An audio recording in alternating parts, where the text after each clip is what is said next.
specifically superstitious. So when you had to change kit today, and Bojidar Crive had to wear 49, did that throw you into internal chaos? Well, no. I'll tell you the story, because last season, same scenario, but the other way around. So it worked in reverse this time. So superstition worked. What did you make of your team's performance today? They were very good. I felt as though we scored at the right time, both early in the first half, early in the second half. I felt as though the conditions were pretty poor for good football. When it did calm down, I felt as though, and we stuck to what we had trained for, it was pretty good. Then, the big concern for me was at halftime with Ruffer and Pennington both having issues. So once we scored and then I got to around the 60, I didn't want to risk Ruffer because he's such a big player for us. I didn't want to risk Nico as well. But we had to manage through. Roofs was okay. He, being the captain that is and leading by example, I think he didn't want to come off, but I made the call to take him off and kind of lost a little bit after that. It was just more balance than anything, especially with the build-up. And then just made the subs with Finn Conch coming on and so on. And then I went to a 5 at the end just to grind it out. And to be fair, I didn't really think at the end they had much getting in behind. I thought Pena was probably their strongest player. He was the only one that was going to do anything, and I thought we dealt with him quite well. So, overall, I was very happy. So specifically, Nicholas and Alex, what are their injuries precisely? At the moment, I can't give you accurate information, but Nico hurt his fat pad under his heel.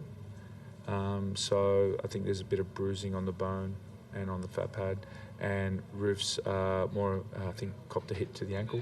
So, yeah, I don't know the extent of the injury at the moment. When did you find out about the kit? After the team talk, I think, I was right after the team talk. And then there was talk about delaying and making sure that, everyone, we had enough time for Jack to get to Upper Hutt and come back. And, yeah. Was fear drive? Did you have a lot of trust in Jack to make it back in time for these games? What's the worst that could happen? They delay it for another 15. That's fine. He does a good job of working, to a timeline. So, it's just another day in the office. And I guess considering that disruption, you must have been pretty pleased with both goals so early in the game. Well, it does help.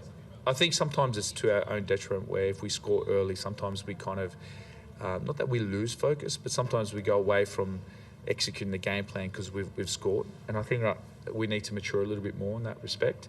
But again, second half when we went out, we were like, all guns blazing again, and we scored. So I think at 2-0, that was I think that was pretty much the end of the game. It was just more about managing the rest of the game and those injuries.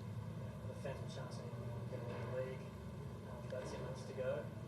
Now, they're 5 points clear at the top of the table, beaten at this stage of 2024. Do you feel like you can?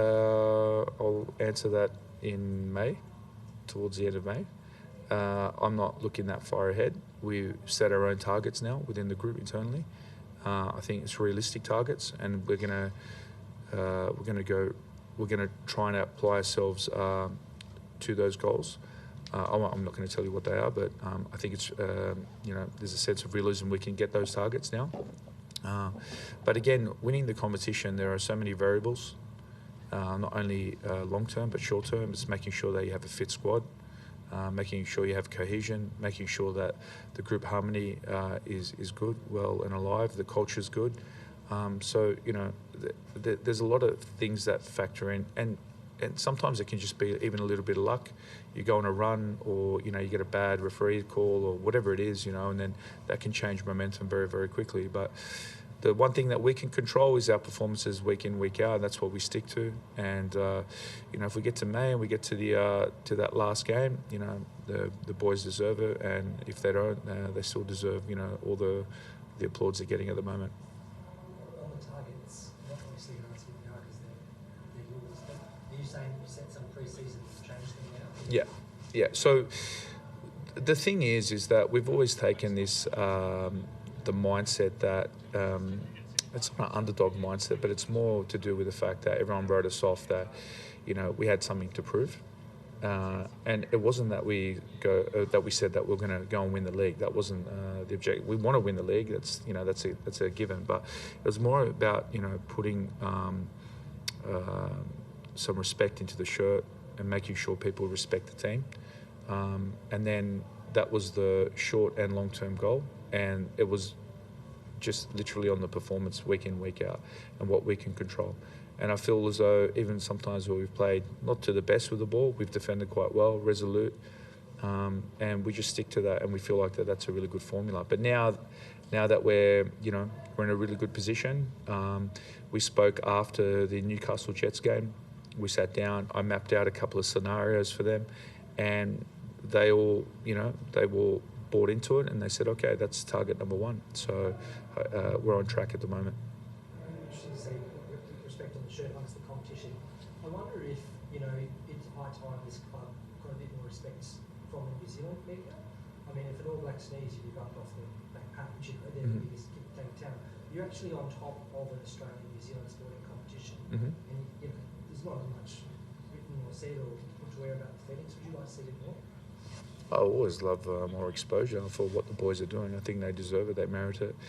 Fortunately, and I hope no one takes offence to this, New Zealand's not a soccer country or a football country.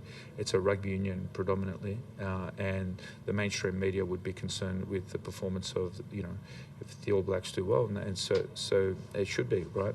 But in order to gain that respect, I think we need to reach a milestone or some big moment that turns the narrative, and I think that's what we're trying to do at the moment. So to go out there and jump up and down and say, oh, look at us or what we're doing, I wouldn't want to do that. For me, it's more about performance and what we give, and then hopefully everything falls from that.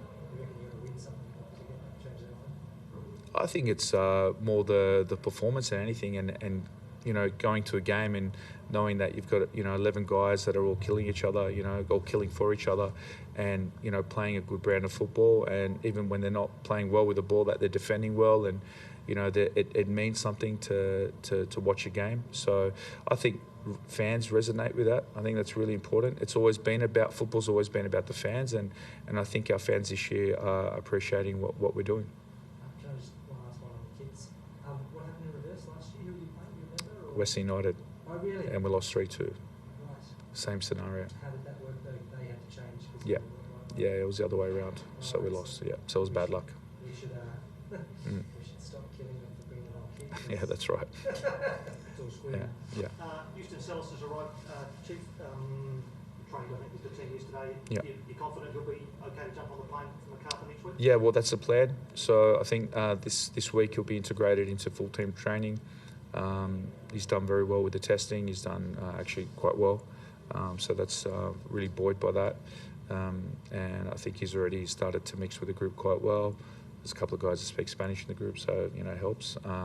And I think it's just more about integrating him slowly. I don't want to rush it with him because the A-League can be quite fast, and for a foreigner it takes time. You see, usually the foreigners do better in their second year, so there's a bit of time for adjustment. So I want to make sure that he's on that trajectory. So I'm really looking forward to seeing what he can do and what he can contribute, and I think the boys are as well.